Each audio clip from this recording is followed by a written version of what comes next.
Pemirsa, untuk mengawali informasi kita pada hari ini mengenai sering padamnya listrik di Kecamatan Ulu Ogan, membuat masyarakat setempat mengeluhkan kondisi tersebut karena cukup mengganggu aktivitas masyarakat terutama dalam melakukan kegiatan kerja.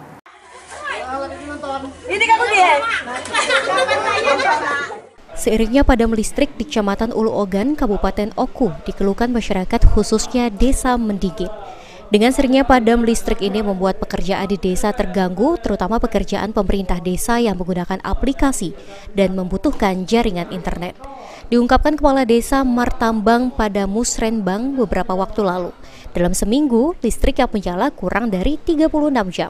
Untuk mengantisipasi aliran listrik yang sering padam, Martambang terpaksa menyediakan genset cadangan, sehingga kondisi ini menambah kos bagi warga desa. Karena selain harus membayar kewajiban listrik, juga masih harus membeli bahan bakar minyak untuk genset.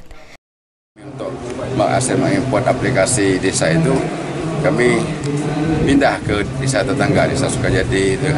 Jadi di satu caman itu kami keluh kesahkan. Sepengetahuan Pak Kades, listrik mati itu apakah ada gangguan alam, misal ada pohon tumbang atau Karena ini listrik takut air, dan kapan hujan mati ini. Mungkin dari rintik-rintik air juga lama sudah mati ini. Apa tahu apa itu jatuh dari daun, apa dari udahan dan kayu itu kan. Jadi kami tahu itu kapan hujan mati listrik, mati juga jaringan. Keluhan ini sendiri sudah disampaikan pada usulan dalam kegiatan Musrenbang dan diharapkan pada tahun 2023 ini bisa ditanggulangi dan akses internet juga disediakan di wilayah Ulu Ogan. Ari Pranika, PAL TV.